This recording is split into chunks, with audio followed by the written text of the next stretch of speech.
from 6. Across the UK. This is BBC 5 Live. With Colin Murray. Yes, welcome back to BBC Radio 5 Live, and we are live. Please get involved in our conversations. I think we've had some really constructive ones tonight. I think we've had some really interesting ones tonight, and there was an interesting comment made when we were talking with Salma and Skin. You know, you don't always have to say the right thing. Just be part of the conversation. At Colin Murray and 85058 on Twitter. We're also following events in the United States right now. It's the 8th night of protests. It all began, and we go back to the death of George Floyd, a 46-year-old African-American man who died last week when a white police officer knelt on his neck for 8 minutes and 46 seconds. We're going to bring you up to date with the latest in the United States by heading over to Houston. Friends and family of George Floyd have led a massive gathering of people in his hometown this afternoon at Houston time.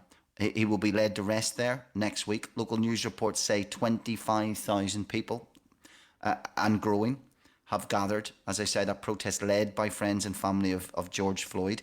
Today started with protesters taking a knee for a moment of silence for George and other black Americans who've been killed by police. We've been running through those stats earlier. The city's chief of police, Art Acevedo, told President Trump, if you haven't got something constructive to say, keep your mouth shut.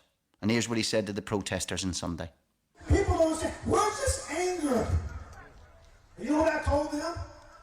Because for every black mother, brother, sister, uncle, cousin, they saw their family in George's face.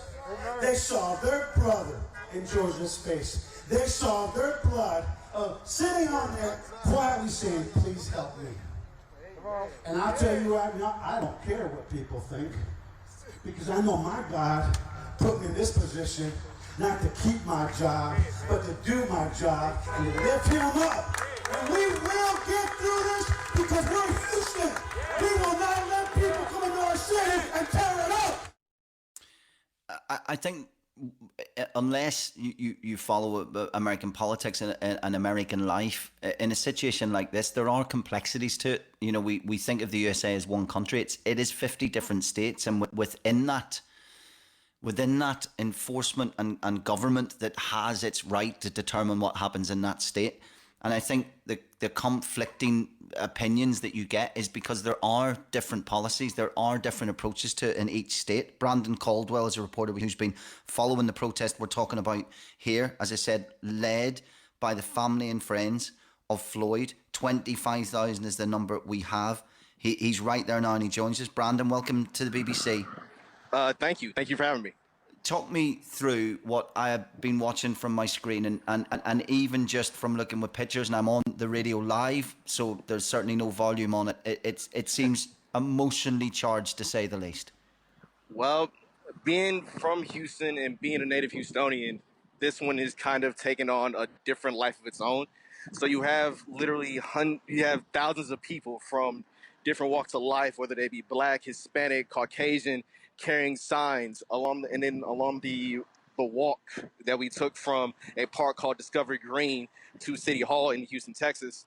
They're passing out water. They're passing out snacks. They don't want anyone getting hurt. We are in, I would say, unison between us and the police as well as city government, because everyone in those particular branches, they all want justice. They all want police brutality to stop. They all want police reform to occur. Brandon, listen, I've got sort of 101 things to juggle at the same time, but in watching those pictures that have really captured my imagination of the protest and that you're walking on right now, I believe I saw people on horseback that weren't police. I've seen very little police and maybe I'm going crazy, but if you can just talk me through that mix of people who have turned out that you've just touched on. Yeah, well, the police they've kept their distance. Some police have marched with us. There are some police in the back just kind of making sure that everything flows smoothly and that nothing occurs to disrupt or say you have instigators to ruin this protest, because we've announced in droves in various ways that we want this to be peaceful. The people on horseback that you see, those are trail riders, and horse culture is pretty big in Houston, especially the Black community here in Houston with the rodeo that we have every February. So those individuals, they just represent a slice of our community and a slice of the individualism that we have here. Like, we're all one in regards to this, and that's not going to change anytime soon. I feel I'm constantly second guessing and double checking my vocabulary as we cover this night after night. I feel like I shouldn't have to put the word peaceful in every time I mention a protest. The vast majority of them are. Yeah. I think what a lot of people get misconstrued is that all these protests, they begin peaceful. And then when the protesters are met with force and they are met with violence that nobody called for, that's when these things ratchet up and they become different. They become the things that you've happened to see over in the UK from various cities here in America, such as New York and Los Angeles and Washington, D.C., of tear gas and people being shot with rubber bullets that are more like literal weapons of mass destruction in a sense, because they've literally been aimed point blank at people's faces. Here, it's a totally different scenario, a totally different situation. Everyone is, again, in lockstep. Like, we don't want that type of incidents occurring to where we have to look at our police again and ask why. We are literally marching and we're literally walking in the name of someone who grew up here, who wasn't born here, but we've adopted him, and he became such a fabric of his community that when we found the news and we discovered more about who he was, it literally let off a powder keg, so to speak, in terms of activism and change and people wanting to be part of the conversation even more. People that usually would sit on the sidelines and not say anything during these particular protests. They would literally, maybe post on social media and things of that nature. No, these are people who are sick and tired, and now they're putting, foot to the ground.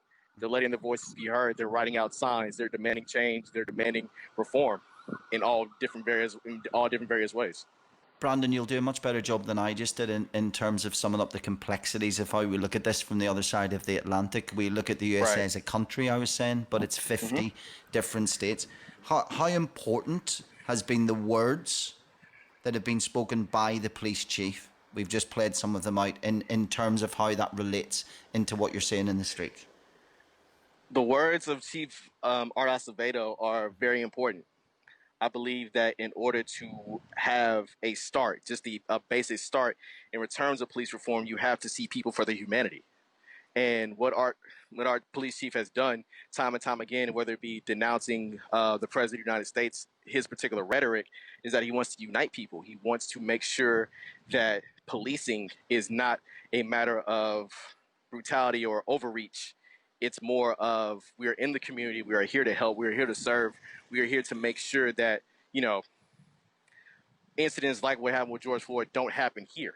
And although, to be honest, there have been incidents here of police brutality and police overreach, there has been steps to make sure that those things don't happen again, and those people who are responsible for them are, held accountable for their actions.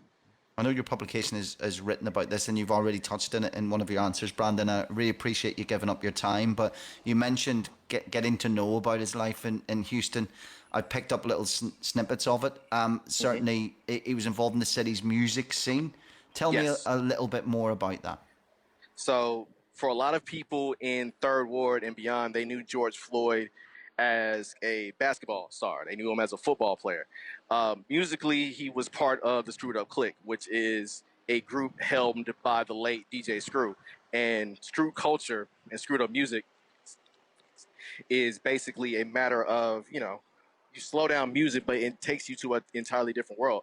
So what Big Floyd did was he joined in that, and he would hop on freestyles with Screw and other members of the Screwed Up Clique and essentially transport us to a world and transport literal people from who may have never heard Screw music to understand what life is like in Houston, Texas. Right now, I think we're seeing members of George Floyd's family and friends addressing the rally, taking part of it. What is as much as there can be a plan in a mass gathering, we're talking 25,000 people. I'm sure more join it all the time, Brandon. I'm sure that number is growing and growing by the time. Is there a finishing point for it? The finishing point is at City Hall. There's going to be a discussion at City Hall with the Floyd. There's going to be the Floyd family going to speak. Local leaders and activists are going to speak as well. And then hopefully the people there are going to take themselves back to their places, back to their so-called bubbles, and they're going to start the work to actual change, whether it be here in Houston or, you know, the particular cities that may be from. We have people who come in from the suburbs who have totally different jurisdictions and different aspects of how they live. So all in all, we want the overall message to be really simple. The overall message is we want police reform, we want justice for Brother Floyd, and we want a very strong grasp of what racism really does in America. Just period. Brandon, I know you're on the march right now. You're walking as you're talking. You've got 100 things going on. You talk so brilliantly. Thank you so much, Brandon Caldwell, for joining us from Houston Thank you. tonight. Really appreciate that. Brandon, just one of over 25,000 people being led by the friends and family of George Floyd.